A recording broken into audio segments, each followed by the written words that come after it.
Hello mga bebs! Welcome back sa aking channel! Song on Spruce Street made me smile like Gucci sweet. I bet I could get her number sometime. She was just standing there as I walked away. I should have said hi. I thought to myself, oh, way better than the one before. Got a laugh from just looking at her eyes, and I can't stop, can't get her off my mind. Oh, so if I look back, will I ever forget those eyes? Yeah. City is too bright at night. I need to get away. Think I need to.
Bebs, so ayan, ang tulad ng sinabi ko, gagawa tayo ng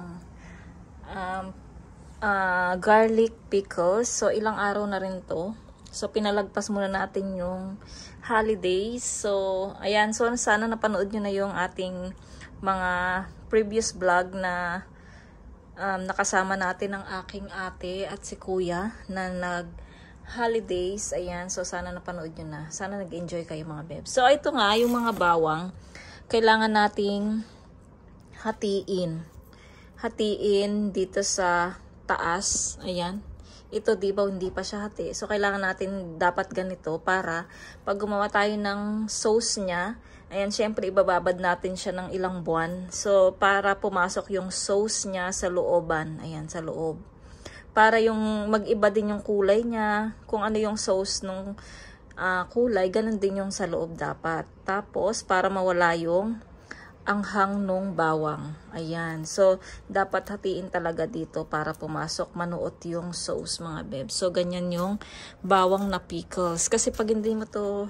binuksan mga bebs, hindi papasok yung sauce at magi-stay lang siya sa labas yung mga sauce, tapos pag kinain mo maanghang pa rin siya mga bebs. Kaya mas okay yung hinahati dito. So kung nakikita nyo, kung nakapanood na kayo ng mga Korean na paggawa ng mga side dish, ganyan talaga, may hati talaga siya mga bebs. So ayan, medyo marami-rami pa yung ating bawang. Yung iba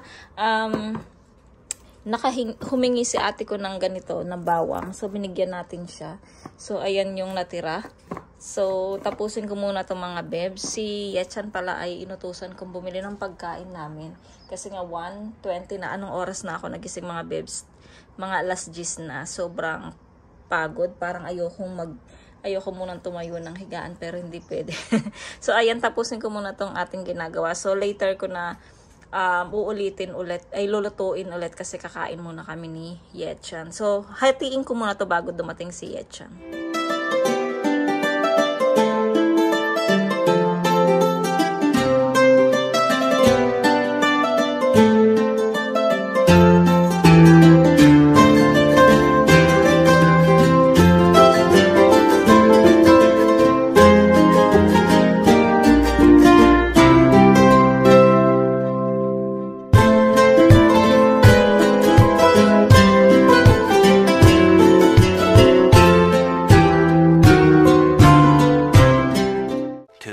2,000 years later. So, ayun mga babes, kakatapos lang namin kumain. So, ito, naka-ready na po yung ating, hindi pa naman lahat ready. So, wala pa yung tubig dito. Tsaka, yun, tubig.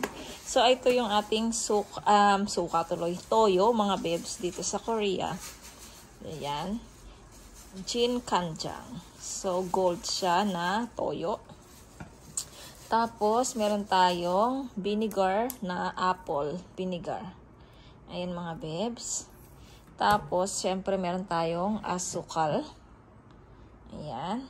So, kulang na lang dito ay ang ating tubig, ang water. So, ready ko muna. Dapat, ilalagay ko na sila dito, haluin ko dito para matansya ko kung hanggang dito ba talaga. Kasi kailangan mga babes, lubog na lubog yung mga bawang dito. Kasi sa sauce, kasi nga para manuot yung sauce niya mga babes. So, ayan, i-ready ko muna yung tubig kasi nakalimutan ko. Ito mga babes, gagamit tayo ng 250 ml na 1 cup. So, kukuha tayo ng asukal dito na 2 cup. So, ilalagay natin dito. Ayan mga babes, wait lang ha.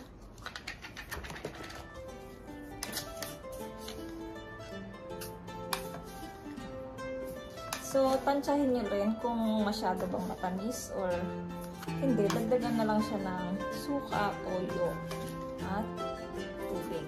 Kasi kung masyado siyang matamis.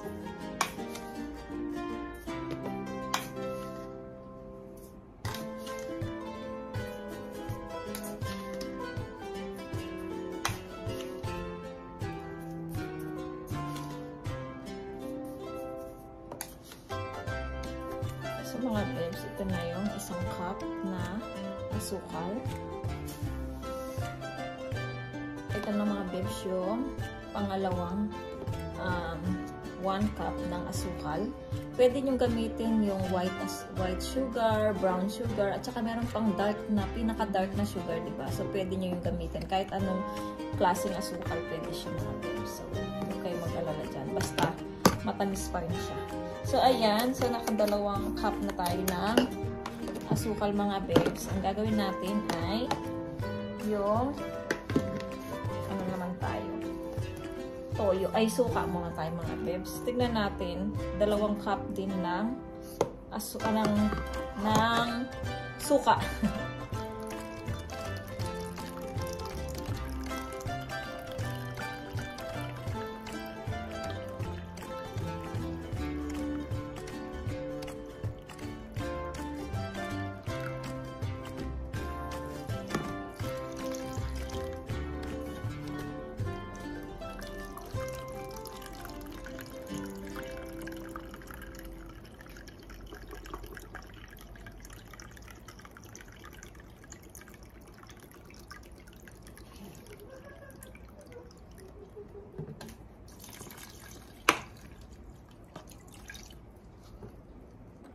Mga babes, nakalagay na tayo ng 2 cup ng asukal, 2 cup ng vinegar. So, dito naman tayo sa toyo. 2 cup din mga babes.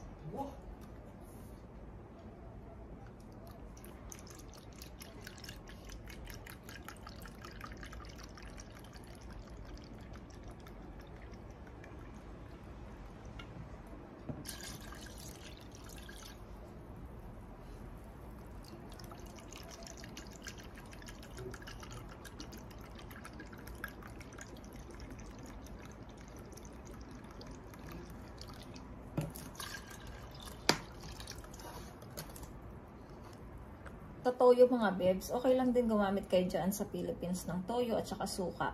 Ayan, okay na okay yon. So, ayan, nalagay na natin yung 3 ingredients. So, maglagay naman tayo ng tubig. Try natin din ng 2 cups. Tapos, sahaluin natin.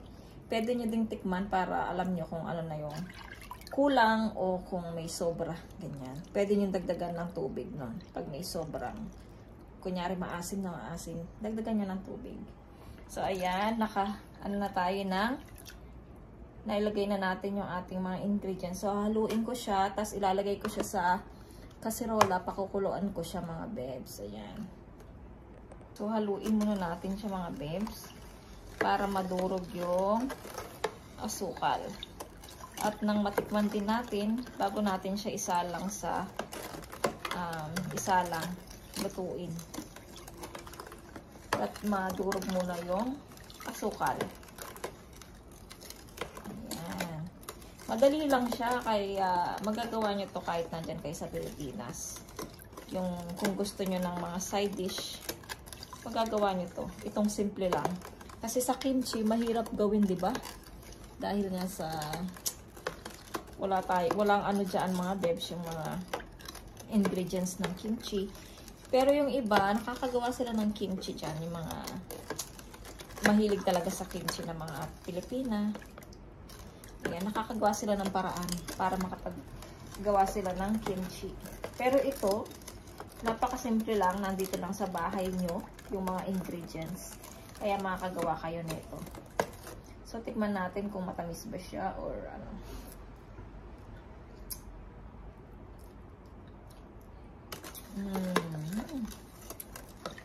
Parang may kulang. So, lagyan pa natin siya ng 2 kutsara ng asukal. Parang nagkulang yung asukal mga bebs. 2 kutsara lang ha. 1 and 2.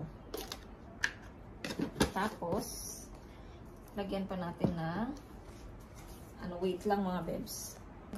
Kumuha pa tayo ng pangtakal. So, 1/2 cup of toyo. 1/2 cup.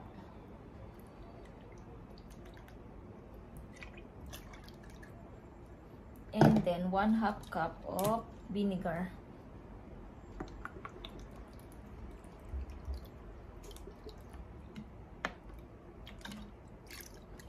And then, 1/2 cup of water.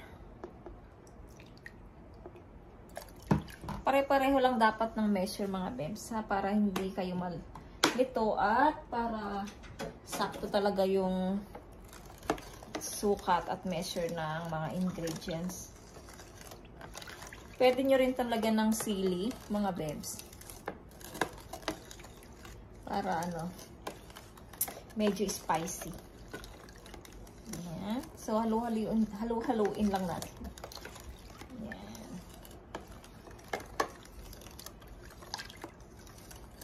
Tapos, tikman na natin. Parang may perfect mga bebs. So, perfect na siya. Ang gagawin natin ay ilalagay natin siya sa kaserola para pakuluin natin siya. Tapos, itong mga bawang ay ilalagay ko na siya dito pagka natanggal natin itong sauce. So, ayun.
later.